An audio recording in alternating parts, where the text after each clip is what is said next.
I've officially got the keys for my new studios and they are massive.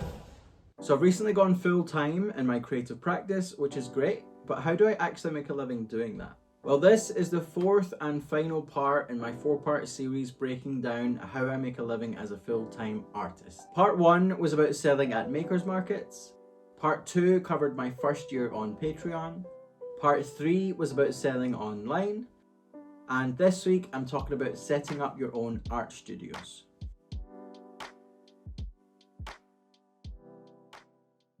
Hey, I'm Darren. I run a small business called Flam, creating unique homewares from old unwanted drum kits. Full disclosure, it is currently like 1:30 in the morning. I was selling at market all day, wrote this script. I am determined to get a video out on YouTube every week, and it's going to be a crazy busy week. This is the reality sometimes of running your own creative business and trying to set up your own studios and trying to sell at markets all at the same time. But I'm determined and we're here, and this is the fourth and final part, and I'm really excited to tell you all about it. So you'll have seen from the start of this video that I've just gotten the keys for a brand new location for my studios, which I can't wait to tell you about. But first, we don't gatekeep here, and my goal for this video and for this series as a whole is to share some of my experience and things that worked for me in the hope that it might be helpful for any of you. Setting up my own studios has been great for a little source of passive income, and it's been an absolute game changer for my creativity and my sense of community.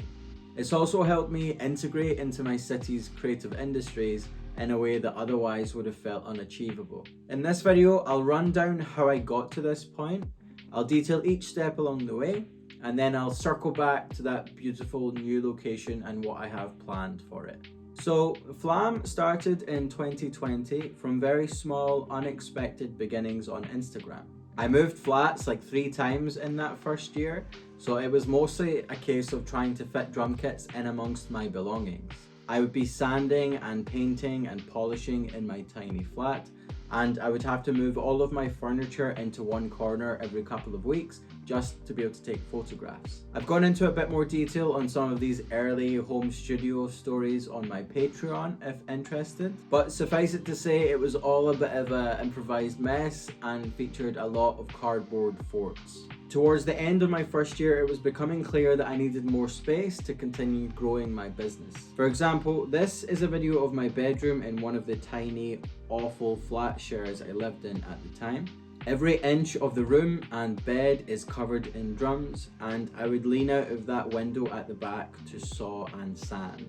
On a few occasions, I actually slept in my car because there was just no room and I wanted to keep creating. I started looking for studio spaces, but found that most were very expensive or had really bad opening hours. And even if you could afford them, most also had very long waiting lists to get in. The only option I could find was an artists cooperative here in Edinburgh called Mutual. This had around 15 artists all working in the one room, each with their own little area marked with tape on the floor. Because it was a cooperative, it meant the rent was really low, but each member had to then fulfill a different role in order to keep the co-op functioning. Some people were responsible for finance, others for social media or cleaning and things like that.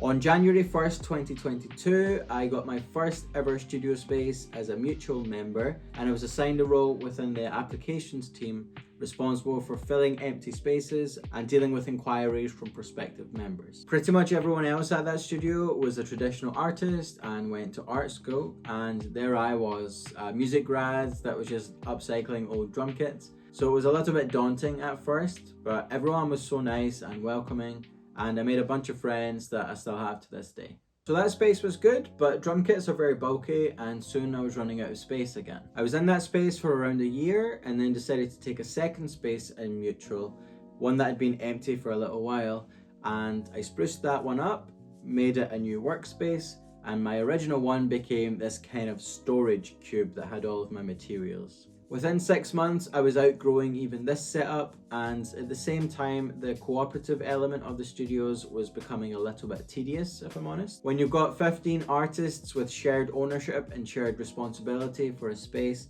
whilst also trying to juggle part-time work or full-time work or studying and creating.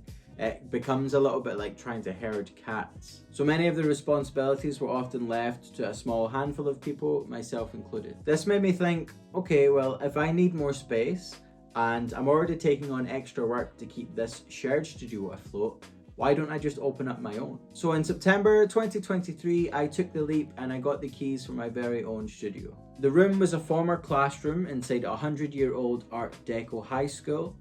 The building was run as a social enterprise, which meant the rents were quite low and they didn't require a large upfront deposit. I called this first room Nuke for a couple of reasons. One, I just think Nuke is a really cute word for a small space. And I liked the idea that if it was successful, I could then open a second location and call it Cranny, meaning I would have Nuke and Cranny studios. In the month leading up to getting the keys, I set up some socials. I taught myself AutoCAD enough to render a 3D plan of the room, and then I sent that out on Instagram. My plan for the room was to have a storage area for my tools and materials, a workspace for me to create, then I'd rent out separate spaces to other creatives.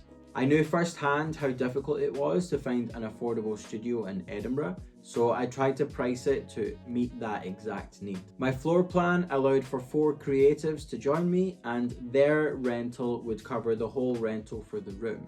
So while I wouldn't be making a profit, it would mean that I can get my own studio and set it up so that it's fit for purpose, and I wouldn't have to pay any rent myself.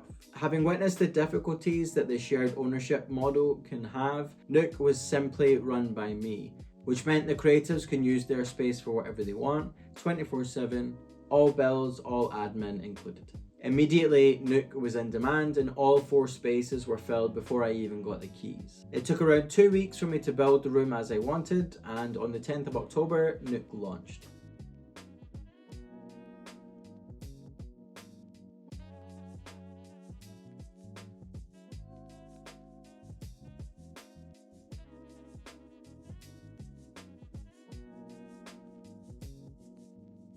The success of Nuke led me to follow up with Cranny just a few months later. I secured another room in the same building and sent the info out on Instagram. I made the plans, I built the room, and Cranny launched on the 14th of March 2024.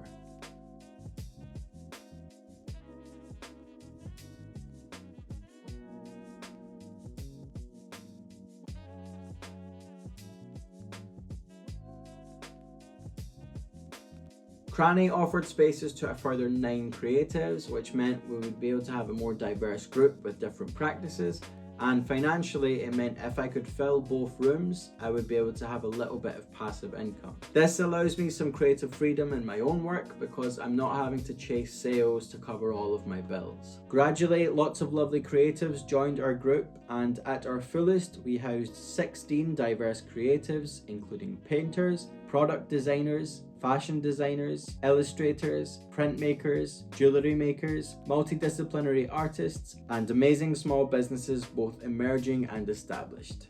There has of course been challenges along the way, and if you check out this video from last month, you'll see how I went about solving some of them to keep the studios open and affordable. Solutions that even include living in an old police station for 6 months. Another solution was finding a new location that was a bit more secure over the long term. So I looked around and I found this big, bright, beautiful room in Leith, which is a really vibrant and creative part of Edinburgh. This room here will be a workshop space that studio members can hire for free, or members of the public will be able to hire for their own workshops by the hour or by the day. This space is where I'll be working, and this is the floor plan. I'm hoping that this new location for Nuke and Cranny Studios will house 14 different artists, makers and small businesses, and will be a huge next step for the studios. I'm probably going to be pretty busy building this space out over the next couple of weeks, so there won't be a YouTube video next week, but I'm hoping that I'll be back the week after with lots of new stuff.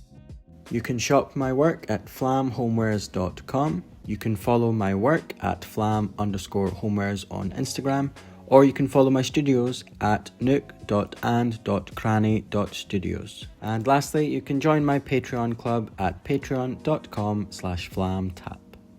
Thank you so much for watching this week's video, and I'll see you on the next one.